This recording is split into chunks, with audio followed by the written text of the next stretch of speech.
My father would have turned 97 years old only a couple weeks ago. He survived the Holocaust of World War II, a Hungarian Jew. And with his generation's passing is the loss of memory and direct experience of one of the most monumental upheavals in Western history, if not most history, especially if seen through the lens of what we would consider civilized society. Genocides are nothing new to humanity, and they've been nothing new to us since the catastrophe of the Holocaust during World War II. But I have a personal connection to this tragedy. And for years, I've been reading about it, speculating about it, and wondering as to its origins. I'd like to share 3 points of view that tries to explain the why after me and my family have endured the traumas of the how. Hello, and welcome to the No Hair, All Heart podcast. I am your bald host, Mookie Spitz, and my heart is full today trying to understand the Holocaust. A child of Holocaust surviving parents, I've been impacted by that cross-generational trauma. Drawing connections between how my parents raised me and the atrocities they experienced during World War II is only natural, yet, I have to admit, extremely confusing. Throughout my adult life, I've sought answers. Emotional processing and recovery aside, the historical, cultural, and psychological underpinnings and implications of this catastrophic era have fascinated and haunted me.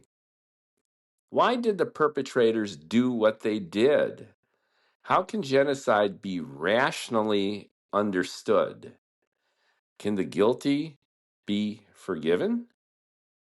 The most significant impediment to any objective analysis is the sheer magnitude and unbelievability of what happened. Denial shields the mind and heart like a protective reflex. Conspiracy theories rely on it to misinform, while most people don't even want to think about such things, let alone dive in. Yet getting to the heart of the Holocaust is important now more than ever before. The remaining perpetrators and survivors are dying, very few, if any of them, left, taking with them all direct connections to these events. Genocides have meanwhile continued throughout the world, grim reminders of our forgetfulness. Reading voraciously and thinking extensively about the Holocaust, I've organized what's typically a confusing mess of interpretation into 3 distinct categories.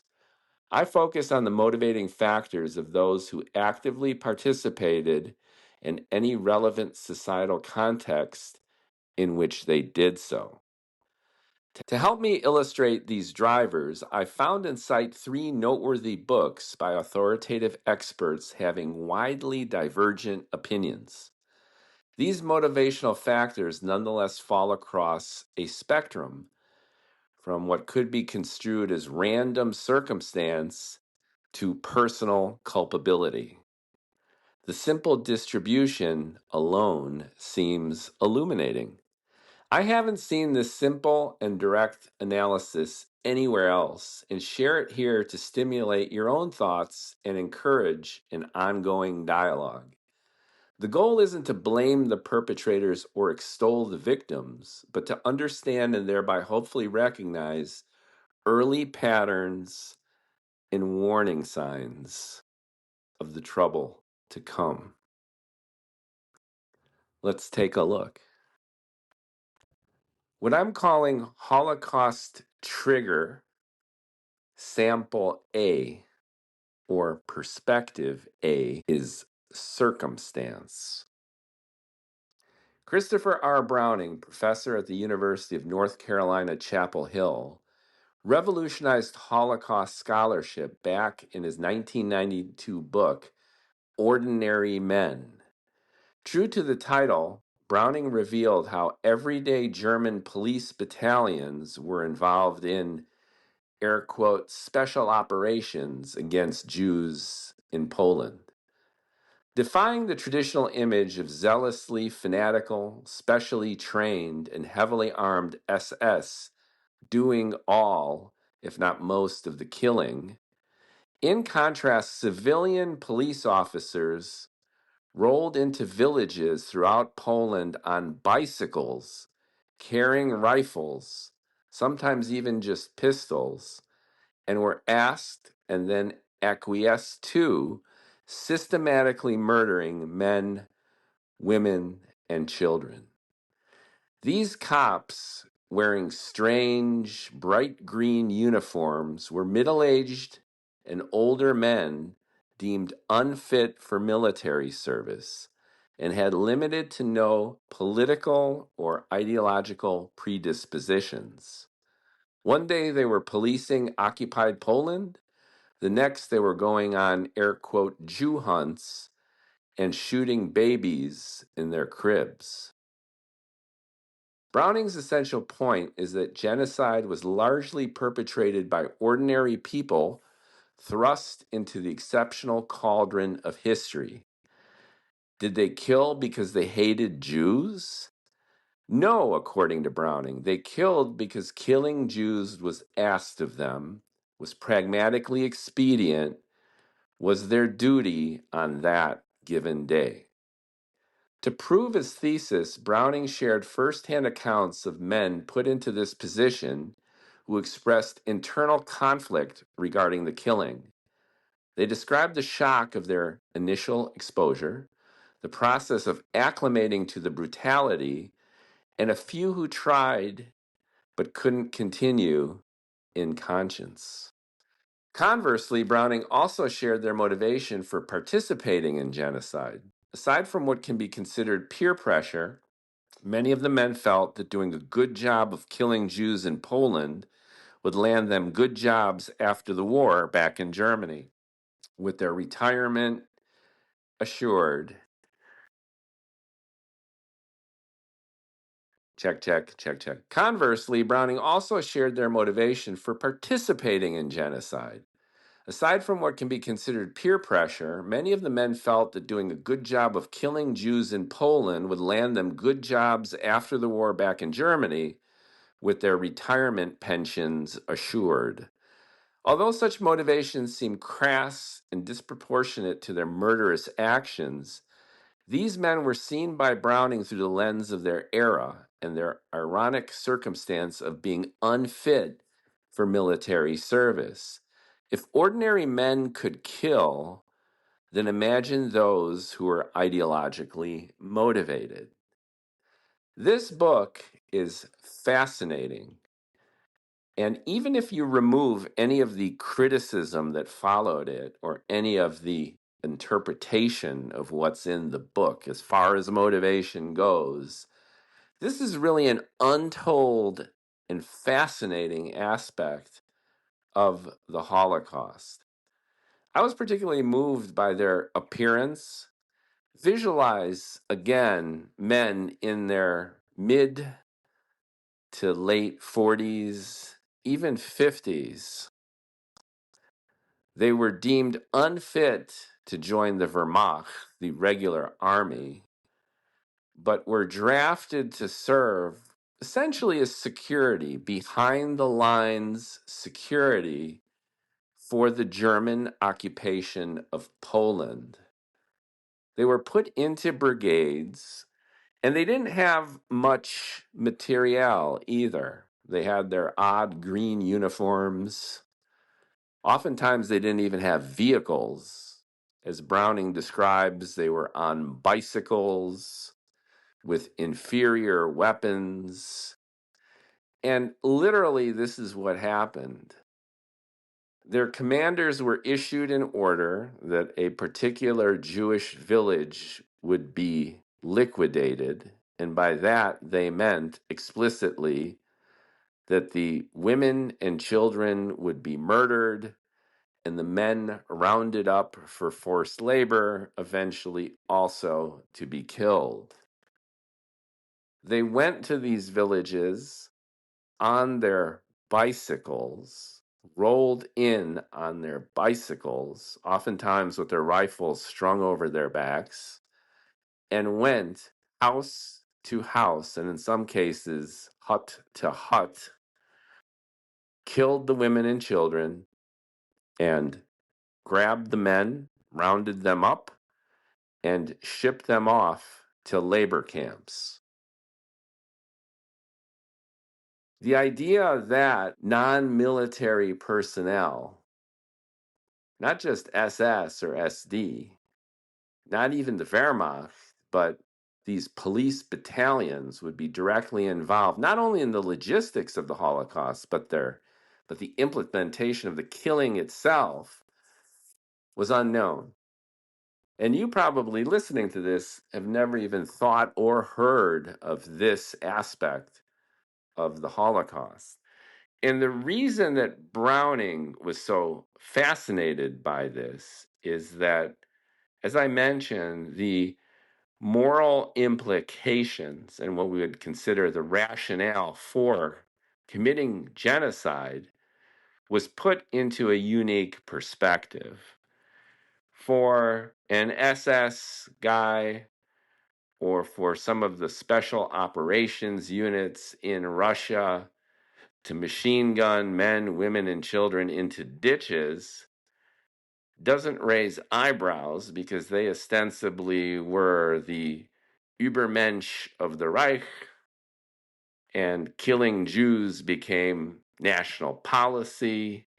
And as we all know, it became a major factor in the advance of the Germans through most of the countries, especially those countries where they were able to reign free, like in Russia, or they had the sympathies of the citizens of the country that they had occupied, as was the case in, for example, Romania, Hungary, less successful as counterexample in Italy, where the Italians were essentially, what the hell are you doing?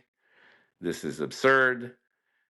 And basically, the Holocaust was a major failure in Italy because the Italians were not into killing Jews, whereas in Poland, where this book mostly takes place, Polish people were enthusiastic, not all of them, but sympathetic enough to annihilate over 90%, 9 out of 10 Polish Jews were murdered with the complicity of the Polish people. Similarly, in such a sympathetic atmosphere, you had these police battalions operating freely. And these police battalions were comprised of ordinary men, not super Nazis, not individuals who had ostensibly been conditioned by the Third Reich, conditioned by the Third Reich, but just regular guys, whom, as Browning notes, killed to assure that they would get a job after the war, killed to not look like a sissy to their companions, etc.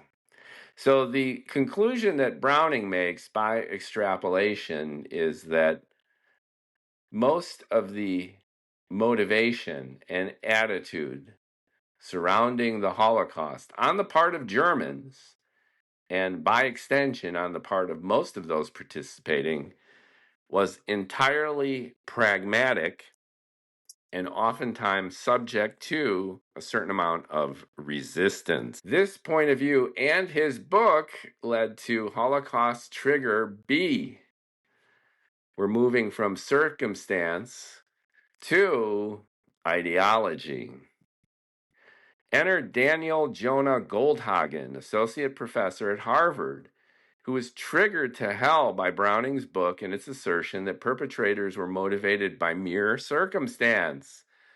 Get that job, not look like a coward. Taking the opposite position, in 1996, 4 years after Browning's book was published, he wrote Hitler's willing executioners to assign ideology as the prime motivator for the Holocaust, not only in Germany, but everywhere. Mostly in Germany, mostly based on German, innate, almost instinctive anti Semitism.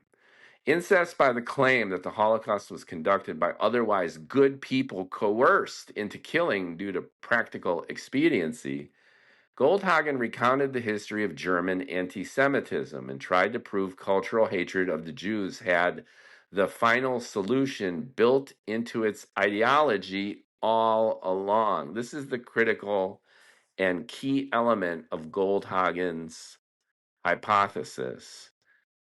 Not necessarily asserting Germans are born killers per se, Goldhagen's essential point is that their anti Semitism had murderous intent from the very start. The Holocaust was the logical and inevitable expression of German identity, one that always wanted all Jews dead, period. Hitler simply lit the match of the kerosene barrel that had been stewing for centuries of medieval German culture. To prove his point by refuting Browning's, Goldhagen picked apart the testimonials from ordinary men. He used that as a starting point.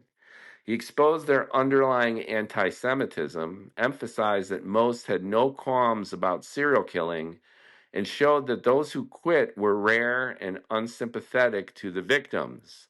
They stopped killing because they thought killing was gross, or they stopped killing because they didn't want to go to hell. They stopped killing because they were annoyed at their companions for doing a sloppy job of it. They didn't stop killing because they were opposed to killing Jews because, according to Goldhagen, killing Jews is an innate, natural part of German culture and history. Goldhagen went on to show how these men and essentially everyone in German society were exposed to culture, folklore, and media saturated with anti-Semitism. Here's the Goldhagen bent. Having murderous intent. For Goldhagen, the killing of the Jews was as ordinary for Germans as was these men's ordinary lives.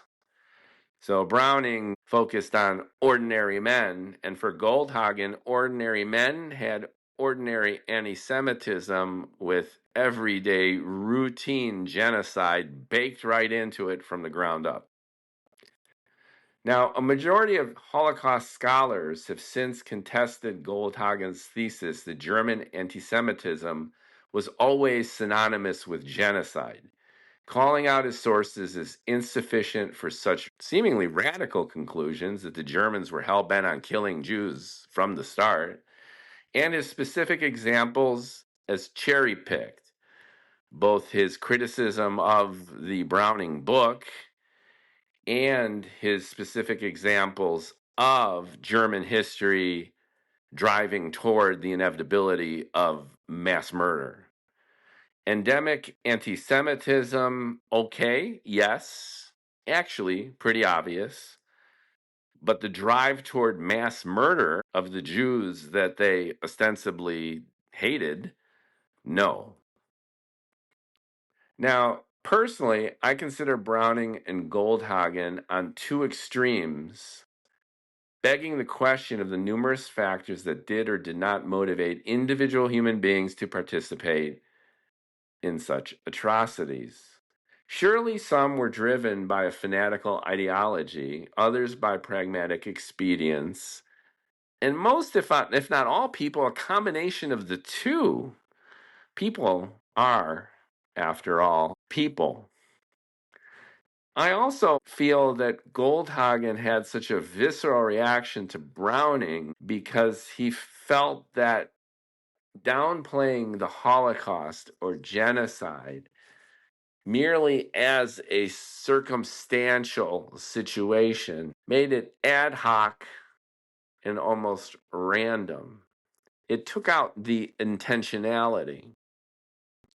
But this gets even more complicated if you think of it in terms of Hannah Arendt's observation of the banality of evil.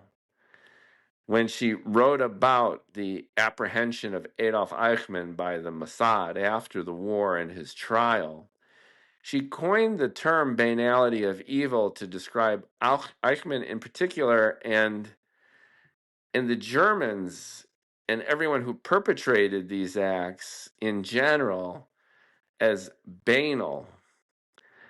And this reverberates perhaps more toward Browning than Goldhagen, which is there's almost an everyday ignorance and stupidity with some of the most atrocious and evil acts. And you see this in literature and the arts. Speaking of ordinary men, the Cormac McCarthy novel No Country for Old Men, with the film adaptation done by the Coen brothers, depicted evil in this kind of banal capacity, where you have a vicious serial killer portrayed in the book and so well and so convincingly by Javier Bardem in the Coen brothers movie. And that resonated the most for me. I thought of Arendt's phrase, that banality of evil, when you consider this character, devoid of any real depth, just a mechanical kind of killing machine with very little capacity to articulate motivation, and any kind of motivation coming across as everyday, as banal, as uncomplicated. He killed because that's what his nature was. So in that sense, you get a little bit Goldhagen-y too, which is it could be everyday, it could be almost routine for some, it could be banal, but it could be grounded in this kind of almost unconscious ideology. So where does this go from here? From one extreme to another? If you flip it around, there were many folks who helped Jews, non-Jews who risked their lives to hide Jews, the Schindlers of the era, Jews in basements. And many times these non-Jews, Poles, Germans, in just about every country where the Holocaust was going down, you had these non-Jews literally risking their lives to save people, while others were, without much threat, complicit. And to the T, every one of these non-Jews who saved Jews, when asked, "Why did you do what you did?" And all of them responded saying that they could not have done otherwise. Of course I saved Jews. Of course these people were going to be killed. Of course I would risk my life. Wouldn't you? So what could we call that? The banality of good? So Holocaust Trigger C, I call it It's Complicated, is the one that resonates the most with me. Saul Friedlander, another professor, this one of history at UCLA, wrote what I believe his third narrative from the series, written in 2007, called The Years of Extermination.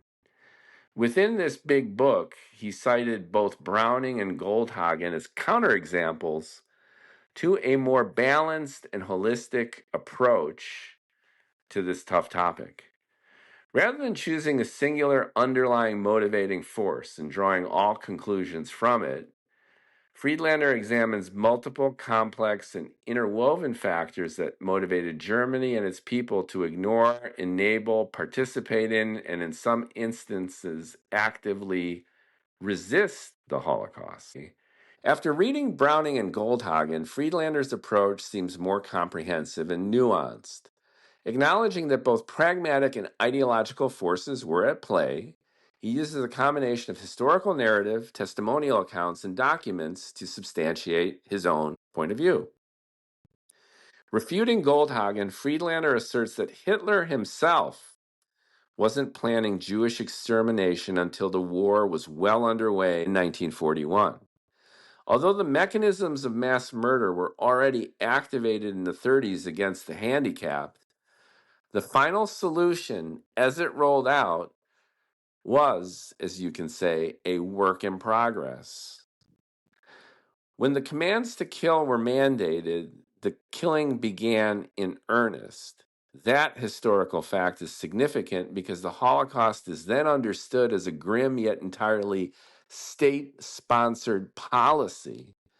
As such, the bureaucracy and infrastructure followed orders, even if individuals were given a chance. Now, this is significant, and this is reiterated by all three of these scholars. And this is a lesser known aspect of the Holocaust. Unless you were an SS guy or a special operations commando with the explicit instructions and duty and role of killing men, women, and children, you were given the option to kill. Once again, this is repeated by all three scholars and is reinforced by countless testimonials in history.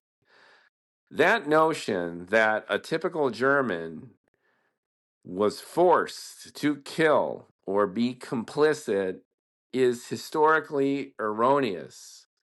Even at the height of the Holocaust, the Germans recognized not only the brutality of the actions of killing their fellow human beings, but recognized that in order for it to occur, the Germans could not command their brethren to do it.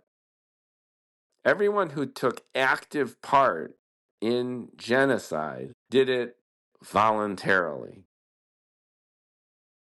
And again, this is reiterated by all three scholars and endless testimony. Now, you could say that you were assigned to be a guard in Auschwitz. I get it. Or you were a train conductor driving some of the cattle cars to the gas chambers. But again, I think it's a vitally important fact to relate again that killing, actively killing, was done by volunteers. That said, despite such logistical clarity of all this, that killing was voluntary, but the engine of the Holocaust was a state-sponsored policy that people could rally around, Friedlander reveals how the implementation got murky and complicated at regional and personal levels. For example, genocide thrived in anti-Semitic countries sympathetic to the slaughter, as I mentioned, such as Hungary, Romania, Russia, while mass murder stalled in, as I mentioned, Italy, Denmark, other countries where they felt that this was clearly unnecessary, out of control, inhumane, barbaric. In countries essentially where anti Semitism was not as endemic as in the other countries. And here's a quick segue, of course, back to Goldhagen, who argued that the anti Semitism in these brutal countries helped perpetuate the Holocaust. But once again, the difference between correlation and causation, between having strong anti Semitic feelings and having a compulsion toward genocide, are not the same thing. But for Friedlander, as far as personal motivation went, factors were all over the map. An Einsatzkommando unit, those special operations battalions assigned to the killing fields of Russia, say, with the express goal of mass murder, likely killed Jews from zeal, while one of Browning's order police might simply have been protecting his pension. These two aren't mutually exclusive. The vital point is that the state created conditions for killing that benefited the killers across all these types of motivations. An SS guy might have been killing from the belief that Jews were the destruction of Germany, good riddance, while a 55-year-old German nearing the end of his career, worried about his pension back home after the war, might have joined in out of sheer pragmatic expedience, bolstered further by the normalization of such behavior. How to reconcile all these things? I'll add another, what I consider the Holocaust core trigger, human instinct. Were regular folks compelled to commit atrocities they otherwise wouldn't? Certainly.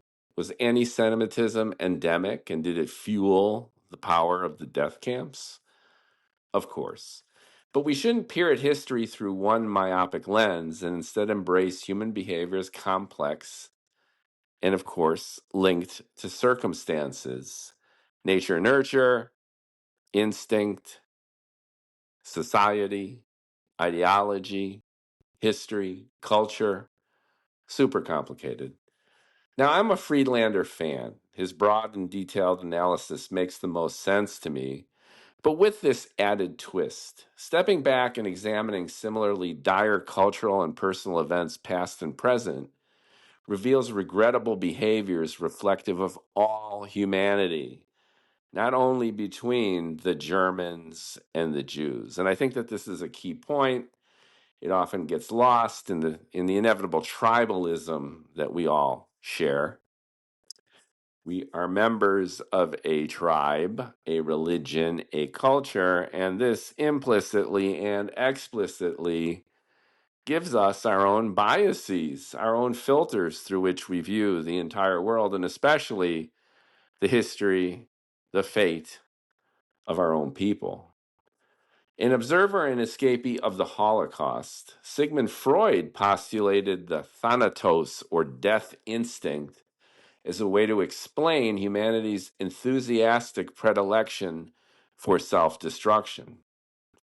Similarly, social Darwinian theorists have gone further to contextualize this and other deleterious instinctual tendencies. Now, it's tempting to equate everything that humanity does with a direct instinctual basis. It gets absurd at the same time, too. Like, are we instinctively programmed to play chess? No, but we've got the proclivities and disposition, everything from opposable thumbs to hold the pieces to a high-powered cerebrum to be able to make the moves, play the game. Does that dictate that chess is an organic and inevitable outcome of humanity? Well, we created it and we play it and we're good at it. Complicated. Before technology and civilization, humanity was limited to groups of no more than 100 or so people. Ensuring that these tribes remained separate helped maintain immunological diversity to protect the whole species from extinction. Meanwhile, occasional gene mixing prevented inbreeding.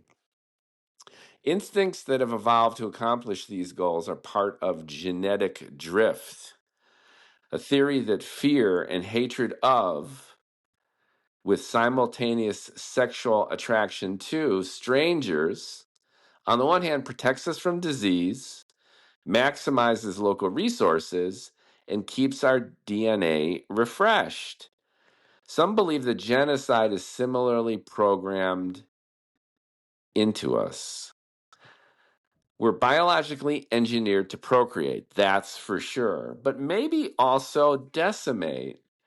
Much like racism and xenophobia, the genocide they can fuel could be vestigial behavioral tissue that helped our species survive for hundreds of thousands of years, but is now obsolete. Consider World War II as overdue growing up pains. The Holocaust, therefore, shouldn't be seen as a unique historical event, nor should the motivations of its perpetrators be attributed to a singular factor such as ideology or circumstance. Genocide is a part of who we are, regrettable, but evinced by even current events. There's over 140 active war zones going on right now. Let's not forget the Rwandan genocide with millions of people literally hacked to death not too long ago, among many, many other examples. Accepting that is the first step to excising it from our human condition. So, in other words, killing could be as instinctive as creating, and given our background, helped us survive. Xenophobia might be programmed into us to keep these little human tribes isolated from each other because they can never get bigger than maybe 80, 100, maximum 120 people. The local resources pre-civilization could not support any more people. Be suspicious of strangers. Do not trust them. Keep human beings isolated into groups that would coalesce. Added cohesion between a group, within a group, would help solidify the survivability, if you will, of that group in opposition to those around them. At the same time, inbreeding was a risk. 80, 100, 120 people, generation after generation. You needed literally fresh blood. So we perhaps are programmed to hate strangers, be suspicious of them, and at the same time, as I mentioned, find them sexually attractive. So the young boys and girls would sneak out of the cave, the little area in the savannah, and mate with those strange people on the hill a mile away. Mix the genes, but keep the tribes separate. This also had significance for avoiding disease. If there would be regular mixing of the tribe genetically, then the DNA of the entire human clan, or most of the species for that matter, would be homogenized. And then a single virus or contagion could wipe out 90, 95% of the entire species, perhaps even making us extinct. Keep them separate, but at the same time, every once in a while, give it a little genetic shake, give it a mix up. Hate people unlike yourself, hate people in a different tribe, yet be attracted to them to ensure that inbreeding wouldn't also decimate. Find a balance, a delicate balance through xenophobia. And maybe, just maybe, there could be that Freudian Thanatos instinct. Destroy the other clan entirely, stake the claim. Maybe that had a function too. I'm not rationalizing it, I'm not justifying it, but we seem to be very, very good at wanting to annihilate an entire people throughout history. This is not limited to the Holocaust. So what can we conclude in summary? Now, allow me to stress that these opinions are in no way meant to downplay the magnitude of the Holocaust, especially given the fact that I'm the kid of Holocaust surviving parents. So on the one hand, it sounds maybe strange that I would generalize genocide outside the bounds of the particular tragedy that impacted my family. Nor do I really want to ignore the shocking scale of the death and suffering of the Holocaust per se, vis-a-vis specifically the Jews. After all, members of my own family were machine gunned, drowned in the Danube River, gassed with insecticide, sent to camps. You get it. I'm not an apologist of my own family's suffering. But that said, an identity politics style argument against Holocaust analysis assumes the associated events were so extreme and unfathomable that unless you were there to be victimized by the atrocities yourself, you have no right to even attempt to empathize, let alone try to understand them. I've heard this for years. Can't even talk about the Holocaust. You have no idea how terrible it was. Really? First off, is there no such thing as human creativity and imagination and empathy? And second, and most importantly, that attitude calls into question the teaching and learning about any history and sorely lacks imagination. The opposite is actually true. Not discussing and debating this difficult subject further obfuscates it, sends all the suffering and our possible learnings from it to the dustbins of history. A better approach is to open up our minds and hearts, avoid judgment, and see these shocking events not as an historical aberration, but as another expression, however appalling, of human nature. This is what I was getting at a little while ago. Genocide has happened before, it's happening right now, and will happen again. Maybe it's a part of who we are. Can we excise it? Can we get rid of it? Well, that obviously is the goal. But not to talk about it or to dismiss it as something we can't talk about is absurd, and it's also a cowardly cop-out. We take our relatively civilized existence for granted. Our Maslow basic needs are met, we luxuriously flourish, but remain a nanosecond from savagery, a nanometer from the cave. Despite our relatively high standard of living and quality of life, our descent into polarized tribes continues to this day.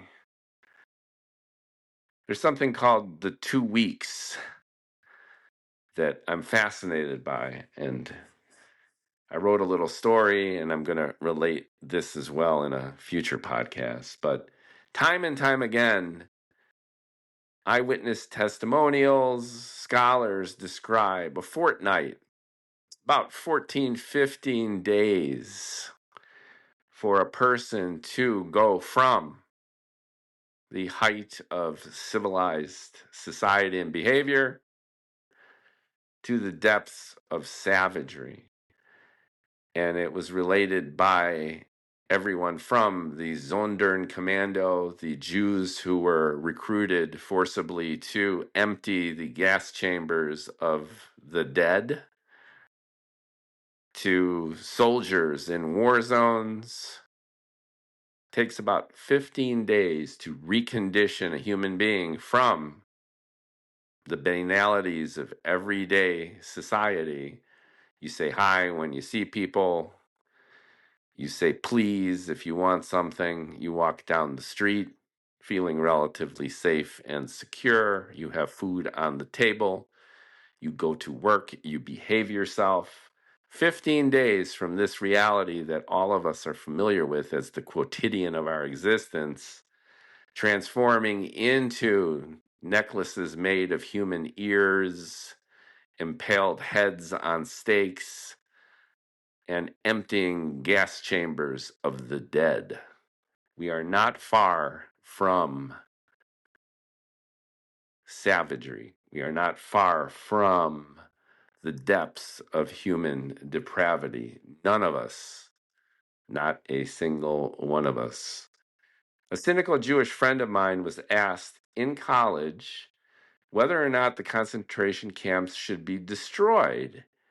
or enshrined as a memorial. Without hesitation, he said they should be leveled to the ground. Why? Asked the professor, to which my Jewish friend responded, also, by the way, the son of Holocaust survivors, because otherwise they'll be used again. The Holocaust began only about 80 or so years ago, as I mentioned. The perpetrators, survivors, and witnesses are almost all gone. They need to remind us that absurdities lead to atrocities and that empathy is more creative and effective than judgment. Never forget only works if we bother to remember. So I hope you gained some edification from this tour of the three ideas that I think characterize the rationale behind this horrific but significant and still impactful historical event, the Holocaust. And again, not just against Jews, but against gypsies and gay people, starting with the handicapped. Children with Down syndrome were the first to be murdered. Not a flattering reflection of German history or Western history, for that matter. The Germans, of course, have felt responsibility and accountability, unlike, say, the Japanese, who have willfully rewritten their history. But Germany's going through changes, as is Japan and the rest of the world. And I thought that this high-level journey through these three scholars' views of the Holocaust could be illuminating not only for the Holocaust, but for human nature in general, and for some of the events we're seeing around us now. Are we all just creatures of circumstance? Or are we driven by a hateful ideology? Or most likely, is it super complicated? Not a zero-sum game, not mutually exclusive between circumstance and ideology, but complicated, multifaceted reasons that human beings do what they do with, in my added twist, an instinctive, perhaps even social Darwinian motivation that's built into whom we are. Curious to hear your thoughts. And thank you for listening to the No Hair, All Heart podcast. Comment, like, share, with more to come on subjects profoundly historical and cultural, such as this one, and others that might be a little bit more light, maybe even frivolous, satirical, and funny. I really enjoy doing these, and I'm welcoming guests. So if you're hearing this and you want to be on the podcast, send me a note, and I would love to interview you. Thanks for listening.